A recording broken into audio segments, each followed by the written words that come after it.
सुनिए, सरकार में स्वागत है आपका। मैं हूं आपके साथ कुलदीप सिंह पठानिया। कोरोना महामारी के बीच उत्तर प्रदेश सरकार के एक के बाद एक फैसलों से सभी राज्यों के सामने एक मिसाल पेश हुई है। बात चाहे रोजमर्रा के सामान की कालाबाजारी की हो या फिर अभिभावकों की शिकायत पर स्कूलों की मनमानी पर अंकुश लगाने की, राज्य के लोगों को राहत देने के लिए सरकार ने हर वो फैसला लिया जिसमें जनहित छुपा है। ऐसे में स्कूलों की मनमानी पर रोक लगाने के सरकार के फैसले की खूब सराहना की जा रही है। कोरोना की महामारी घोषित होने के बाद से ही राज्य के सभी स्कूलों के दरवाजे बंद कर दिए गए थे, लेकिन स्कूल फिर भी अभिभावकों से फीस लेने से पीछे नहीं हटे। ऐसे में यूपी सरकार ने तारणहार बनकर फैसला लेते हुए कहा है कि कोरोना वायरस से निपटने के लिए लगाए गए लॉकडाउन की अवधि में छात्र छात्राओं से ट्रांसपोर्ट फीस नहीं ली जाए।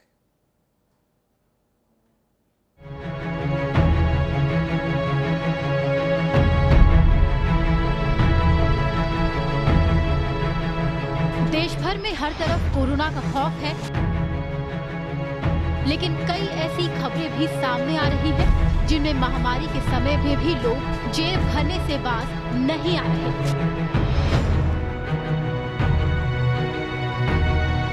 कहीं बाजारों में रोजमर्रा के सामानों की कालाबाजारी होती दिखी, तो कहीं लॉकडाउन में स्कूलों ने भी छात्रों के माता पिता से पैसे ऐंठने बंद नहीं किए। ऐसे में अब स्कूलों की इस हरकत पर अंकुश लगाने के लिए यूपी सरकार को दखल देना पड़ा। बात चाहे जरूरी सामानों पर कालाबाजारी की हो या फिर स्कूलों की हरकत पर अंकुश लगाने की, यूपी सरकार ने अपने फैसलों से साबित किया कि महामारी के दौरान राज्य की जनता को समस्या नहीं होगी।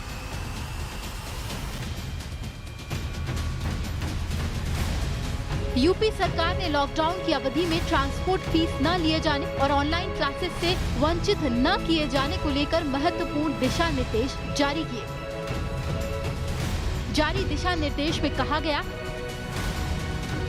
संक्रमण के कारण घोषित आपदा अवधि में मासिक आधार पर शुल्क लिए जाने, किसी भी छात्र अभिभावक को 3 माह की अग्रिम शुल्क जमा करने के लिए बाध्य न किया जाए।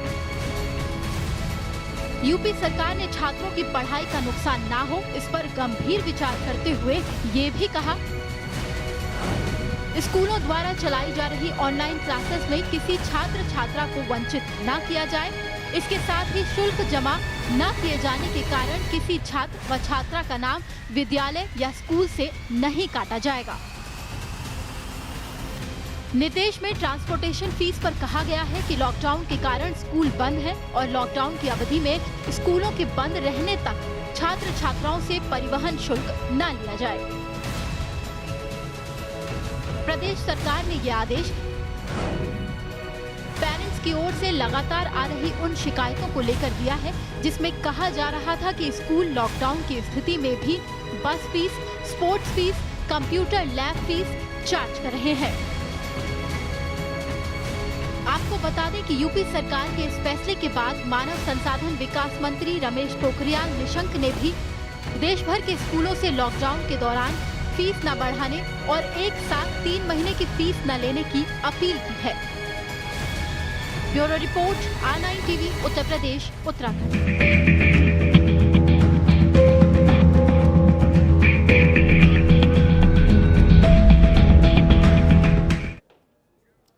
तो अभी भी कई ऐसे स्कूल हैं जो मनमानी कर रहे हैं, अपनी मन मर्जी के मुताबिक फीस वसूलना चाहते हैं। ऐसे स्कूलों पर, खासतौर पर जो प्राइवेट सेक्टर के स्कूल हैं, उन पर लगाम लगानी जरूरी है, लगनी चाहिए। आप हमारे नंबर्स पर लगातार कॉल करते रहिए। मासिक आधार पर शुल्क लिए जाने, किसी भी छात्र अभिभावक को 3 माह की अग्रिम शुल्क जमा करने के लिए बाध्य नहीं किया जाए, यह सभी स्कूलों के लिए गुजारिश भी है, निर्देश के तौर पर भी इसे समझा जाए। स्कूलों द्वारा चलाई जा रही ऑनलाइन पढ़ाई से किसी छात्र को वंचित ना किया जाए। शुल्क जमा ना किए जाने के कारण किसी छात्र या छात्रा का नाम विद्यालय से नहीं काटा जाएगा। तो आप लगातार अपना नंबर हमारा आपके टीवी स्क्रीन पर और आप कॉल करके अपनी समस्या को रख सकते हैं। आपको भी क्या स्कूल में इस तरीके की कोई समस्या आ रही है? क्योंकि स्कूल लॉकडाउन की स्थिति में भी बस fees, sports fees, computer lab fees, ये कुछ अलग अलग किस्म की फीस वसूलने की तैयारी करते नजर आ रहे हैं। मासिक आधार पर शुल्क लिए जाने, किसी भी छात्र अभिभावक को 3 माह की अग्रिम शुल्क जमा कराने के लिए बाध्य स्कूल नहीं कर सकते हैं। सरकार की ओर से साफ ये निर्देश है। परिवहन शुल्क, चूंकि बच्चा स्कूल नहीं जा रहा है पिछले कई दिनों से। चंदौली से एक दर्शक रंजीत हमारे साथ जुड़े हैं। जी रंजीत, क्या समस्या आपको आ रही है?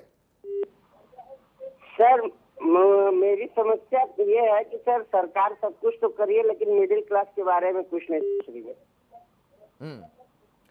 जी बिल्कुल, आपसे यही कहना चाहेंगे कि मिडिल क्लास को ही ध्यान में रखकर दरअसल अब आदेश सामने आ रहे हैं। यूपी सरकार जो है हर पहलू पर अपनी नजर रखे हुए है और उसी के मुताबिक यहां पर निर्देश जारी किए जा रहे हैं। और अब प्राइवेट स्कूलों में यह बात साफ हो गई है कि वो परिवहन चार्ज नहीं वसूलेंगे, क्योंकि पिछले कई दिनों से स्कूल में बच्चे नहीं जा रहे हैं, ना अभी कुछ आने वाले दिनों में गुंजाइश है कि बच्चे स्कूल तक जाएंगे जब तक ये संक्रमण काल चल रहा है। ऐसे में आपदा जो घोषित की गई है, इसका ख्याल, इसकी जिम्मेदारी, इसका नैतिक कर्तव्य हम सभी का बनता है, खुद स्कूल प्रशासन का भी बनता है। स्कूलों को खुद आगे बढ़कर अपना जो नजरिया है वो अभिभावकों के सामने पेश करना होगा, सामने रखना होगा।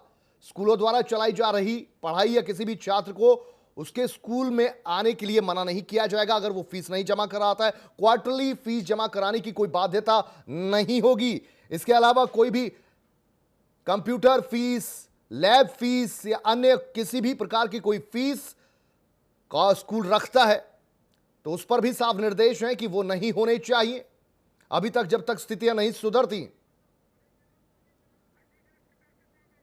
अलीगढ़ से एक दर्शक है हमारे साथ जुड़े हुए। जी आप भी रखिए, कोई समस्या आपको पेश आई?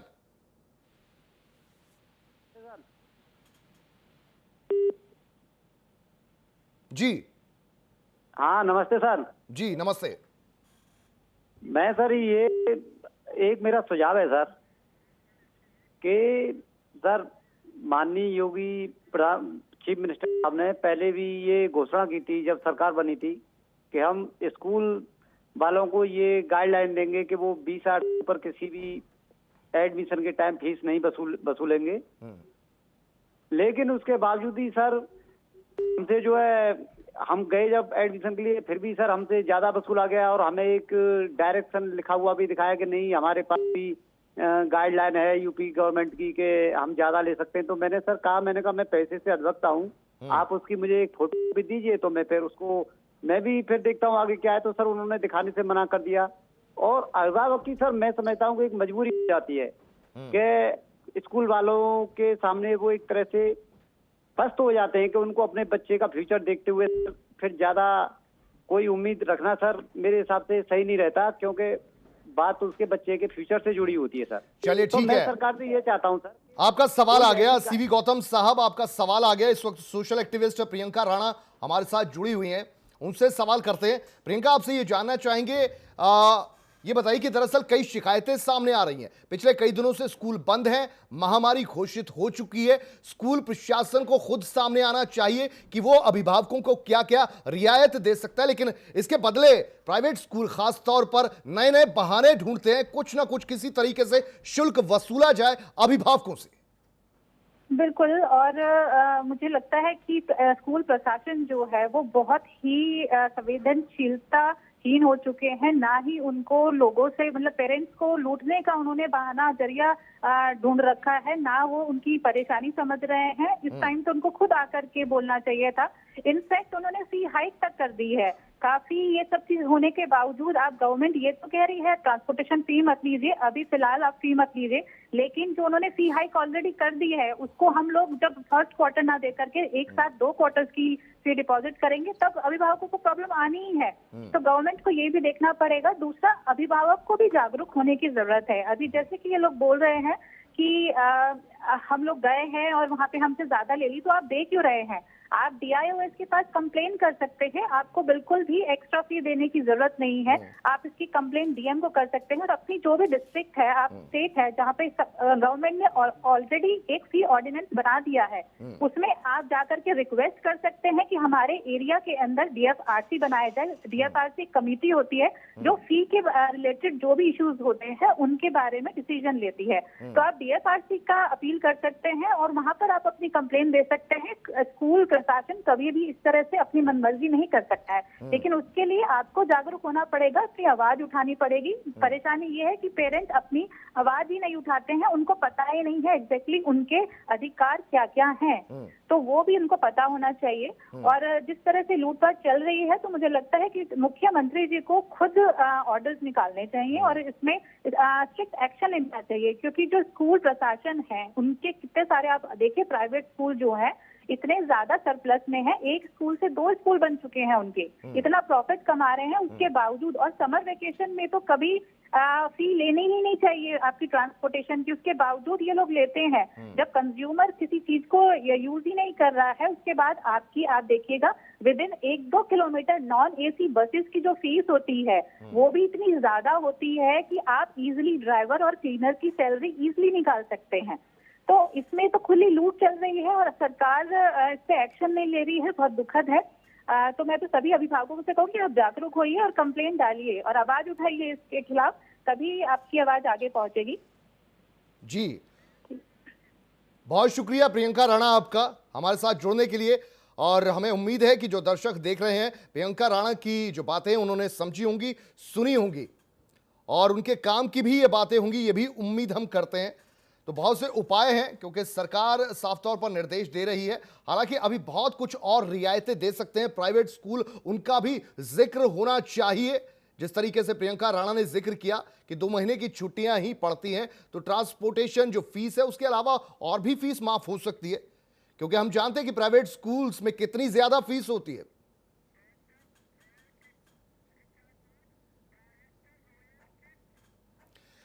चलिए, इस वक्त हमारे साथ ऋचा सूद भी हैं, आपका बहुत बहुत स्वागत है। डायरेक्टर हैं रॉयल किड्स की। जी ऋचा, आपसे मेरा सवाल, अभी प्रियंका से सवाल किया, मैं ये जानना चाहूंगा, अब जिस तरीके से सरकार निर्देश दे रही है ट्रांसपोर्टेशन फीस नहीं वसूली जानी चाहिए, ये तो एक नैतिक जिम्मेदारी स्कूल प्रशासन या प्राइवेट स्कूल्स की बनती थी कि वो खुद सामने आते, पहले ही वो ये कहते। और तो और मैं ये भी समझना चाहूंगा आपसे कि अब नया एकेडमिक सेशन जारी होने वाला है, अब एनुअल चार्जेस, बहुत से ऐसे खर्चे आते हैं जिसमें लमसम या एक मुश्त में पैसा वसूला जाता है स्कूलों के द्वारा, खासतौर पर प्राइवेट स्कूलों के द्वारा। उसको भी लेकर सरकारों को आगे आना चाहिए या खुद जो प्राइवेट स्कूल हैं उनको भी आगे आना चाहिए? मैं सबसे पहले तो ये कहूँगी कि ये डेफिनेटली बहुत ही संवेदनशील मुद्दा है। सभी को मिलजुल के एक दूसरे का संघर्ष बांटना होगा। ये नहीं कि खाली सारी इकोनॉमी जो है वो स्कूल की फीस पे नहीं टिकी हुई है। आप देखिए, आप लोग किश्त भी भर रहे हैं, मकान का किराया हो सकता है प्लस माइनस हो जाए, और जो इंस्टॉलमेंट्स हैं उनको 12% अगर रियायत किसी कंपनी ने दी है सरकार की गाइडलाइंस पे, RBI की गाइडलाइंस पे, तो 12% से 18% करके उनको आगे की इंस्टॉलमेंट्स बना दी गई हैं। मैं ये नहीं कह रही कि सारे स्कूल की फीस वसूलने के पीछे पड़े हुए हैं। हम लोगों की भी एसोसिएशंस हैं, जैसे पेरेंट्स एसोसिएशंस हैं, वैसे हम लोगों की भी एसोसिएशंस हैं। तो उन एसोसिएशंस में हम लोगों का हर रोज कम से कम 1.5 से 2 घंटा डिस्कशन होता है कि क्या करना है, कैसे करना है। आपने पूछा कि ट्रांसपोर्ट फीस जो है, ज्यादातर स्कूल 90 से 95% स्कूल पहले ही 11 महीने की लेते हैं। देखिए, वो 11 महीने की भी इसलिए ली जाती है क्योंकि ड्राइवर्स हैं, बसेस की मेंटेनेंस है, बसेस की इंस्टॉलमेंट्स हैं। बसेस की जो इंस्टॉलमेंट्स हैं, एक बस लगभग 20 से 26 लाख रुपए की आती है।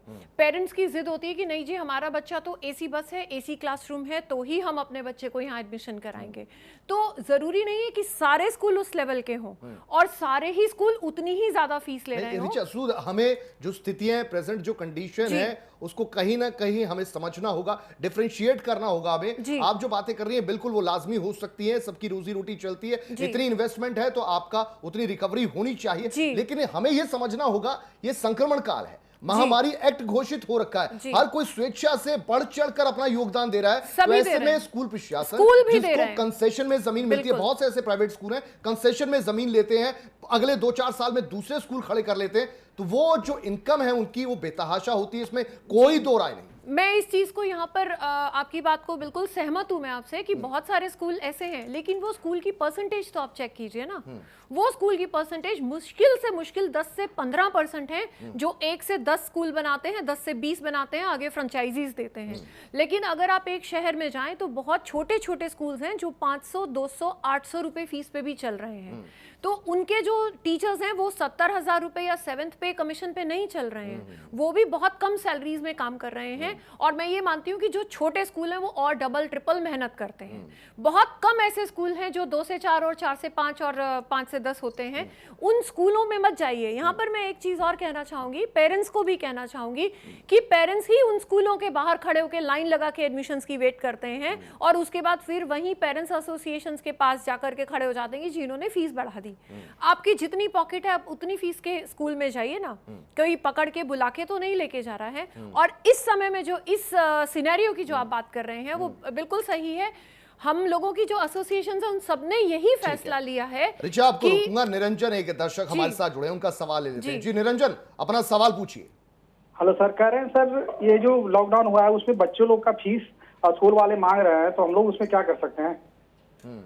स्कूल फीस मांगा जा रहा है, बस वगैरह का फीस मांगा जा रहा है, तो किसी कैटेगरी में कोई राहत नहीं दी जा रही? कोई नहीं राहत नहीं, फीस भी लिया जा रहा है, स्कूल फीस भी लिया जा रहा है, और ये ट्रैवलिंग का जो होता है बस वाला वो भी लिया जा रहा है। ठीक है रिचा, ऐसे स्कूल प्रबंधन से आप क्या कुछ कहना चाहेंगी? और ये भी आपसे समझना चाहेंगे इस वक्त की प्रेजेंट स्थिति क्या है? स्कूल की क्या ट्यूशन फीस माफ है? नहीं, इसके अलावा हाँ, ये मैं आपसे समझना चाहूंगा प्रेजेंट स्थिति बहुत खुल के और बहुत आप इसे संवेदनशीलता से समझिए। जो टीचर्स वहाँ काम कर रहे हैं उनको भी सैलरी चाहिए, और मैं ये मानती हूँ ये 2 से 5,000 रुपए फीस जो है इससे सारी इकोनॉमी नहीं चलती। आप घर में बैठे हैं, मैं अक्सर फेसबुक और ये सब चीजें देखती चली जा रही हूँ, व्हाट्सएप। आजकल लोग नए नए व्यंजन बना के, मेरे ख्याल से उस एक व्यंजन बनाने को 1,000-1,200 रुपए आराम से खर्च करते हैं, उनकी शेयरिंग होती है। लेकिन हाँ, हर तरह का पेरेंट है, मैं ये नहीं कह रही कि सभी उस नैया में सवार हैं, हर तरह का पेरेंट है। स्कूल भी बहुत संवेदनशीलता से इस पे फैसला ले रहे हैं कि जो पेरेंट्स आगे आकर के बढ़ चढ़ के हमारे संघर्ष को भी कम कर सकते हैं वो करें, जो नहीं कर सकते हैं उनसे हम कोई एक्स्ट्रा चार्जेस नहीं ले रहे, कोई लेट फी नहीं ली जा रही है। ये हम सभी पेरेंट्स को क्लियर करना चाहते हैं। मुश्किल से इक्का दुक्का स्कूल होंगे जिनसे ये गलती मैं तो कहूंगी कि हो गई होगी, जिन्होंने इस संवेदनशीलता को नहीं समझा होगा। लेकिन मैं बोलूंगी कि 98% स्कूल्स सभी पब्लिक के साथ हैं। जैसे पब्लिक परेशान है वैसे ही स्कूल भी परेशान है। रवि अरोड़ा दर्शक हमारे साथ गाजियाबाद से जुड़े हैं। जी रवि अरोड़ा जी, आप अपना सवाल रखिए। हाँ, मेरा सवाल ये है कि बच्चों की फीस के लिए जो माफी के लिए बोला गया है, मगर वो लोग हमसे फीस मांग रहे हैं, अभी वो भी फीस माफ नहीं कर रहे हैं, तो कैसे बात किया जाए इनसे फीस माफी के लिए? ठीक है जी रिचा। ऐसा बिल्कुल भी कोई सर्कुलर नहीं है कि फीस माफ कर दी जाए, किसी भी सरकार की तरफ से नहीं है। वो मीडिया में ये आता है, सरकार जब भी सर्कुलर जारी करती है वो ये सरकार जारी करती है कि 3 महीने की फीस में आप रियायत दे सकते हैं, extra fees, late fee, fine ना चार्ज करें। लेकिन कोई भी डायरेक्शंस ऐसी नहीं है कि आप माफ कर दीजिए 3 महीने की फीस, क्योंकि सरकार भी समझती है, सरकारी स्कूल भी चल रहे हैं, हर तरीके का ट्रांजैक्शन हर तरह धीरे धीरे होता जा रहा है। लेकिन हर स्कूल ने ये रियायत दी है कि हम कोई एक्स्ट्रा चार्जेस नहीं लेंगे। फी हाइक पे भी रोक लगा दी गई है। मैक्सिमम 98% स्कूल्स ने फी हाई करने से भी मना कर दिया है। और ज्यादा बात करेंगे रिचा, लेकिन इस वक्त राहुल हमारे साथ अयोध्या से दर्शक जुड़े हैं। जी राहुल बोलिए। हेलो जी राहुल, रखिए सवाल अपना। हाँ सर, नमस्कार सर। कह रहे हैं सर कि हाँ, हम अयोध्या से बोल रहे हैं। अयोध्या में एक स्कूल में जहाँ मेरा बच्चा पढ़ने के लिए जाता है, वहाँ के प्रिंसिपल तो फीस ले रहे हैं, वो ट्रैवलिंग फीस भी ले रहे हैं, जो स्कूल फीस होता है मंथली का वो भी ले रहे हैं, कोई माफ नहीं कर रहा है। ठीक है, आपका सवाल आ गया रिचा। जी, मैं आपको यही बताना चाहूंगी कि आप सर्कुलर्स को पूरा पढ़िए, उसमें फीस माफी का सरकार की तरफ से कोई भी एजेंडा नहीं है। उनका सिर्फ यही कहना है कि जो पेरेंट दे सकते हैं, जो सक्षम है वो दे दें, जो सक्षम नहीं है वो बाद में धीरे धीरे इसको इंस्टॉलमेंट्स में दे दें। अच्छा, स्कूल दबाव नहीं बनाएंगे। ये मैं समझना चाहूंगा, जो पेरेंट्स अभी फिलहाल सक्षम नहीं है क्योंकि कईयों के रोजगार अभी नहीं होंगे, वो 1 महीने बाद 2 महीने बाद जब स्कूल खुलते हैं उस दौरान उस महीने की फीस पे करें और अगले आने वाले कुछ महीनों में स्कूल प्रबंधन ऐसी व्यवस्था करेगा कि बाकी जो पेंडिंग आपकी फीस है वो इंस्टॉलमेंट के जरिए जी बिल्कुल, ये हम सब लोगों ने मैक्सिमम 90% स्कूल्स ये तय कर चुके हैं कि पेरेंट्स और बच्चों को देखिए शिक्षा जो है वो हमारे देश की रीढ़ की हड्डी है। शिक्षा से खिलवाड़ कभी भी नहीं होना चाहिए, तो उसको मद्देनजर रखते हुए हर स्कूल पेरेंट्स को सपोर्ट करने के लिए आज आगे आ चुका है, तैयार है। कोई भी स्कूल मना नहीं कर रहा है कि हम फीस नहीं लेंगे या लेंगे, कोई प्रेशर नहीं बना रहा है। सब ये कह रहे हैं कि जो जितना सक्षम है, यहाँ तक कि कुछ स्कूल्स ने तो ये भी कहा है कि अगर जो लोग सक्षम हैं वो 1 साल की फीस इकट्ठी भी जमा करा देते हैं तो हम उनको 50% डिस्काउंट दे देंगे, क्योंकि हर तरफ हर किसी को कुछ ना कुछ सहायता हर रूप में चाहिए ही। ठीक है रिचा। अमित एक और दर्शक हमारे साथ जुड़े हैं। अमित अपना सवाल रखिए आप। मैडम हमारे बच्चे 10th पास करके 11th में आए मैडम जी, तो स्कूल वालों का फोन आ रहा है कि आप आके एडमिशन फीस और 1 महीने की फीस जमा करा दें, तो क्या करें मैडम अब? देखिए आप अगर 11th के स्टूडेंट आप पेरेंट हैं तो डेफिनेटली मैं ये चाहूंगी कि बच्चे का समय वेस्ट ना करें, क्योंकि हर स्कूल ऑनलाइन एजुकेशन दे रहा है।